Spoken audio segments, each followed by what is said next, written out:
For any country, growth of the economy, the investments plays a crucial role. So the investments, which is a key for any kind of even development.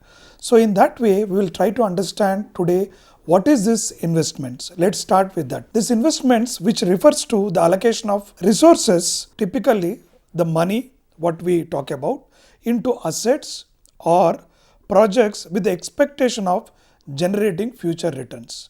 Right? Wherever we invest, either it is a personal or as an economy, the investments are expected to earn certain rate of return. So these investments can have different forms of investments, that is like which includes the physical assets as well as the financial assets. So now we will try to understand types of investments. So we can based on we can categorize into 5 major types of investments. First, we can look at based on the asset class. So when you look at that is a physical investments. So which includes that real estate, a machinery and the commodities. The commodities like it can be a gold or silver. So this is also one important aspect of investment. The other is we have a financial investments, which includes the securities, stocks, bonds, mutual funds and derivative markets. So the people who have a surplus funds maybe invest in either of these assets or a combination of these two assets. Now let's understand based on its purpose. The second category of investment we can say based on the purpose, that is a fixed investment. What is that fixed investment? Generally, which refers to the long-term investments in physical assets like construction of buildings or machinery, which will have a long-term impact. Okay, so that we call it as a fixed investments. So we will also have inventory investments. Certain businesses where we accumulate the raw materials and finished goods for a future sales. One may ask, what is this inventory? Which is produced but it has not sold in the market, which may be available. For instance, like if you see the cool drinks, beverages business, the major business, around 70% of business happens during the summer. So before summer, all these beverage companies procure required the raw materials and keep it so that they can meet the demand. So certainly they need to also invest in this inventory. So this is called the inventory management. So we also have this residential investments. So the residential investments, which includes housing and residential structures. So as we all know, the people, everyone in general dream to own a house for a residential or even a commercial purpose. So which is also we can see these 3 major categories of investments based on the purpose. Now another third category we can see based on the risk. We can see the low risk investments. That is, we all know the people who want to invest in the market will look forward to the government bonds, government securities, fixed deposits. So which gives you maybe a relatively low rate of return, but people would prefer these investments who are looking for low risk investments. There are other people who were willing to take extra risk if there is any possibility of higher rate of return. So that is high risk investments, that as we all know, stocks, derivatives and venture capital investments. Why they are highly risk? Their returns depends on the market rather than the fixed assured return. Where we have discussed low risk investments are confined to receive a fixed rate of interest, whereas this high risk, which is based on completely a market return based rather than the assured rate of return. So that is where we can say low risk investments and high risk investments. The fourth category based on the time horizon. We can look at short term investments as well as the long-term investments. So for instance, the short-term investments, which includes typically a less than a year, which could be like we have studied a money market instruments like call money market, notice money market, so treasury bills. So generally these are all in the market, we see them as a short-term investment because they are expected to give return within a less than a year. So or even not only in these investments, any investments we do for a less than a year, we call that as a short-term investments, and the long-term investments which may be a more than a year, which is basically we may think of to equity and the real estate, right? So again, people may hold even less than a year, but generally we see that investors who are into in these categories could go for a relatively a longer term compared to the money market instruments. So these are the 5 major types of investments which we can think of. So now let's understand what determines these investments, right? So one of the major factor is interest rates. We all know interest rates are considered as a cost of capital. For whenever you wanted either your own funds or borrowed funds, for a short term, people also look at the cost of your capital. So in that way, if your higher rate of interest, we will say that it may not motivate people to invest more. That means if you are an investor and you wanted to take a loan from the bank, if interest rates are very high, you may not willing to invest. The other side, whenever you are as a depositor, if your interest rates are high, you tend to save more rather than spending or investing any project, because where we compare end of the day your rate of interest.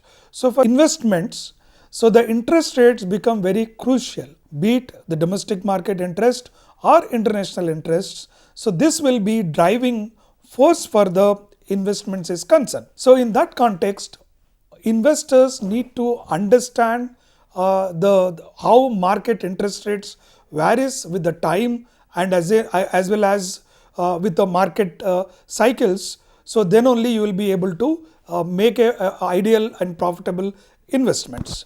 Then economic growth. Higher economic growth leads to increased demand for goods and services, encourages business to expand investing their money. Because whenever economy is experiencing higher rate of growth, so there will be a good demand for goods and services. Whenever there is a good demand for goods and services, they are motivated to invest because they can raise the market share. So the economic growth is always a positive sign or to attract the investments. Again, these investments can be a domestic investments or a foreign investments. In India, people who are living, if they also can invest from their savings, or in the foreign investments through foreign direct investments or foreign institutional investments also can flow to domestic economy. So in that way, economic growth will give you a positive indication for the growth of the economy. So that will, whenever the growth rates are high, economy will attract more capital inflows, and the capital inflows would lead to more employment, and the more employment also could positively result in demand for goods and services, which again lead to the higher rate of growth. So in that sense, whichever the country is experiencing higher rate of growth has a possibility of attracting more investments. Now, business confidence. So when business are optimistic about the future, so these are also likely to invest more, because wherever there is a uncertainty, it will reduce the investment. First, and also understand why this uncertainty will lead to reduce in investment. The uncertainty itself, where you can't assign a probability. If there is a risk, we can assign a probability, so that we will know that what market trend could be. But whenever there is an uncertainty which you can't assign a probability, so that will be very ambiguity situation. Investors may not be interested to proceed for the investments. So in that sense, so economy, that confidence has to be there. How do we get a business confidence?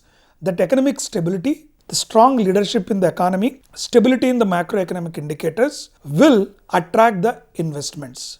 And also the business permissions, that is also one of the indicator we take ease of doing business. So such indicators, if you are more friendly with the investors for a regular kind of approvals and permissions and give them required subsidies and support, which will also bring investments to the economy. This we can see as a business confidence. Now let's understand about the government policies. As we discussed, if the government gives a tax incentives, subsidies and favorable regulatory policies which can encourage the investments. As we just discussed, the government, if they are in favor of the investors by providing all these benefits, like we have seen the special economic zones or separate IT parks. In these locations, if any company would receive, example like say 10 years tax subsidy, the minimum rate of land price, so that the investor can invest and continue their production.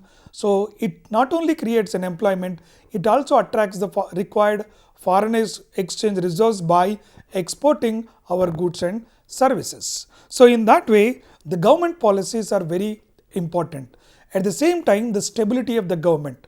That means if one government continues for at least a decade, that gives investor a confidence and a clarity about the government priorities and their focused areas, so that the business will continue to grow in the same phase. Now, the technology also another important driving force. So whenever the advances in the technology can lead to the investment opportunities. We have seen today the technology in every sector, be it agriculture, service and industrial sector.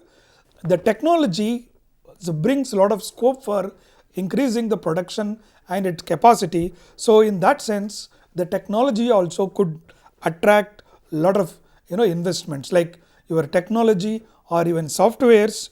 Other innovations may improve efficiency and competitiveness. Like today we have artificial intelligence, robotics technology, space technology, which is helping increasing the accuracy, speed, which helping the economy to grow faster rate. So in that way, the technology is also one of the major driving force to attract investments to any country. Now, another important factor is about availability of the capital.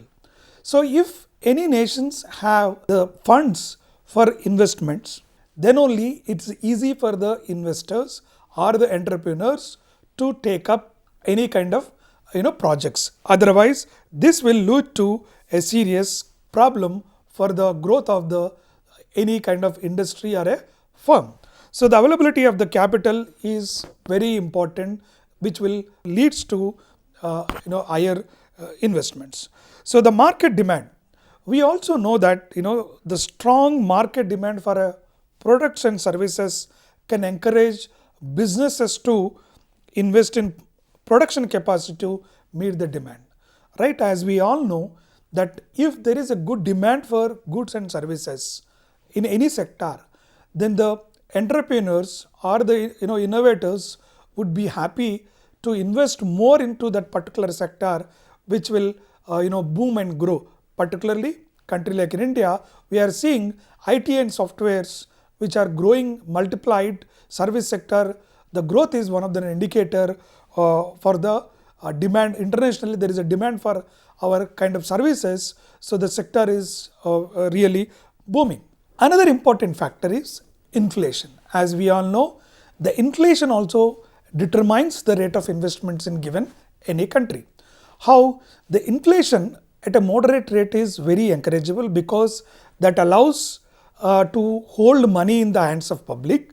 That will lead to the demand for the goods and services, because money is in the hands of public. But if inflation rate continues for a long term and relatively a higher rate of inflation, that will reduce the scope for the new investments, because the money supply will increase in the economy. General level of prices goes up, So that will negatively impact the market. So hence, whenever the moderate inflation is there, so the investors or production which will be motivated to go further. And another last impact factor is exchange rate. As we all know, the exchange rate is one of the major determinants for the investments, because change in the exchange rate will also affect the rate of return for the particularly foreign investments.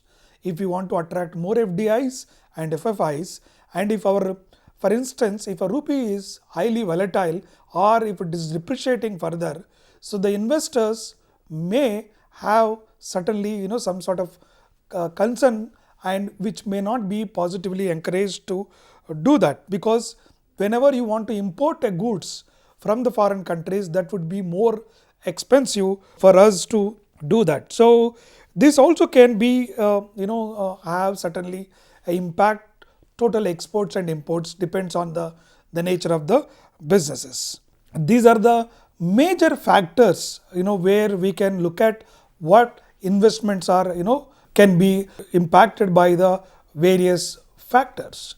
So now let's understand, there could be even other factors. It is a induced investment, that is just self-motivated. If the economy is booming and if the economy is prospering, so the investors may look at or forecast the future of the nation, so that also may attract more investments. Now, as always, we look forward to have, whenever the investment comes, as a nation, we look forward to have a significant impact. So that has to have a multiplier effect. So in that context, let's understand there is a concept called investment multiplier. What is this investment multiplier? Investment multiplier refers to the effect of change in investments on overall level of economic activity, particularly your gross domestic product, GDP. Okay, so it is based on the Keynesian theory, which suggests that initially increase your investments lead to a more significant overall increase in income and output due to subsequent rounds of spending. So in a way, as we all know, whenever we invest, it will continue to go our investments. For example, if the government increases its spending, or you can say its investments or expenditure by $1 million, the initial recipients of that money, who will be the initial recipients? Like contractors and suppliers will be spending a part of it on goods and services, which in turns generates income for others, right? Whenever they are employing certain people, or whenever they are demanding certain goods and services, which will have a positive impact, which will create additional impact. So this will lead to further spending and so on. So this we call this cumulative effect is a multiplied increase in the GDP. That means now when you invested in $1 million in the economy, it is not only adds value equivalent to 1 million, it could lead to more than 1 million wealth it can be created, because this money has been distributed to various stakeholders in the society, which will in turn will have a positive impact. So hence, in the multiplier effect, we see that whatever we invest, so it will turn to be a positive, and this is a cycle where when investments increases, the income of the increases and employment also increases, the demand for goods services increases. Since demand has increases, investors would like to invest more and it will go. So this is a circular, and when we see that the impact is more than the initial investment, so that we see as a multiplier effect. So how do we see this multiplier effect? We can take a formula, that is multiplier equal to 1 by 1 minus MPC. What is this MPC? Marginal propensity to consume. What we mean to say? We say that people income, suppose say if somebody's income has increased to 10,000, but consumption may not increase same proportionate. So if the marginal, that is additional income, so how much we are able to spend, if it is fully spent on it, then the impact that creates much are higher. If his MPC is very high, so that economic activity also grows. That is where we generally talk about Mahatma Gandhi National Rural Guarantee Employment Scheme also, that has a multiplier effect, because the money is pumped in the hands of rural households where the level of income is relatively less. So that has positively impacts, and it creates more demand for goods and services that will lead to increase the production in the industrial sector. So overall net impact. So that is the reason we advocate, promote, or continuing the schemes like Mahatma Gandhi National Rural Guarantee Employment Scheme. So now let's understand how this investment accelerator works.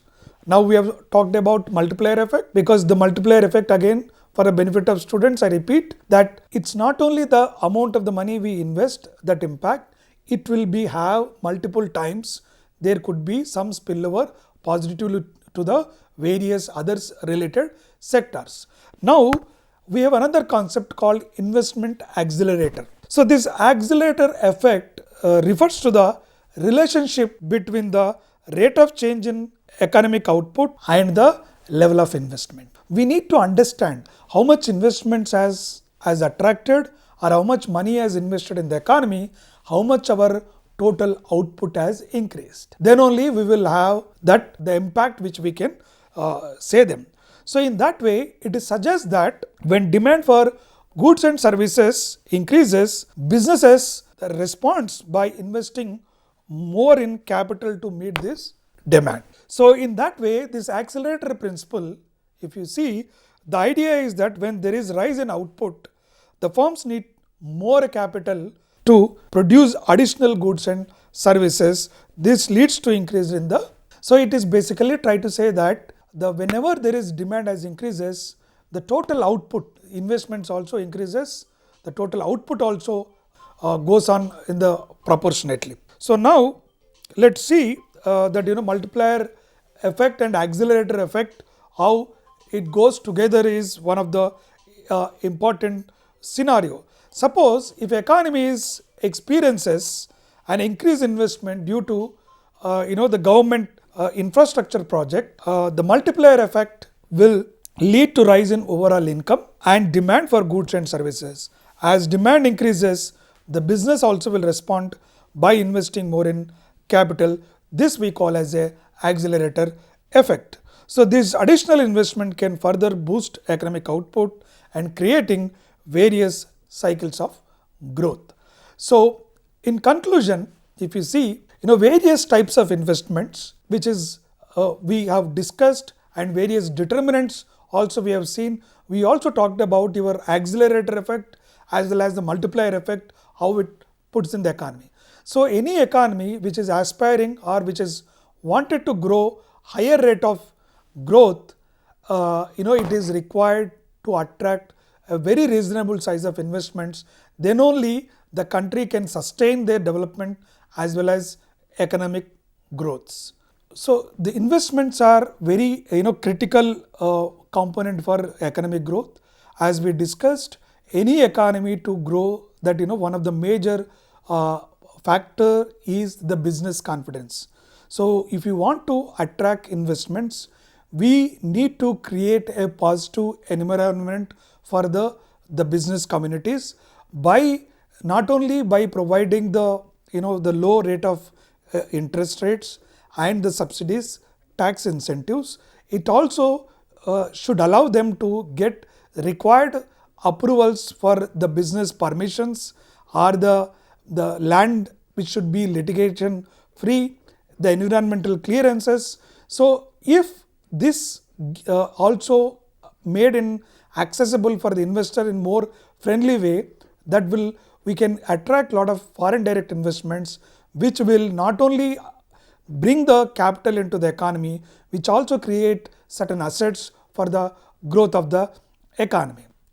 At the same time, our markets, the way the financial markets or the stock market, so the regulatory mechanisms should be more accurate and the governance should be at an highest priority, then only it could allow to grow in more.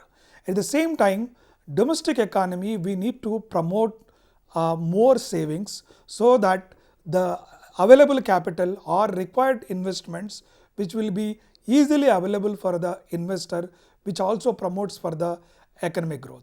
So along with that, the government policies towards motivating for the creating awareness on financial literacy, on investing various financial products also, which is very essential for growth of the economy. Then only the investments will flow. In traditionally, we were more dominated or depended on the banking sector, but today the global economies are driven by the markets where equity market is growing in a significant way, where investors can reduce their burden through minimizing their risk, and the profits or the losses can be shared by the various stakeholders. So in that way, I think the investments are very crucial for any kind of economy, and we need to understand the driving forces behind all this. How do we attract and how do we stabilize, how we can maintain a consistent cash flow is also one of the important factor of concern, as well as portfolio investments also, which is also another very important. Portfolio investments like your foreign direct investments, foreign institutional investment, combination of all these investments, we say a portfolio investments. So for a nation to be progressed, so portfolio investments also plays a crucial role. Thank you.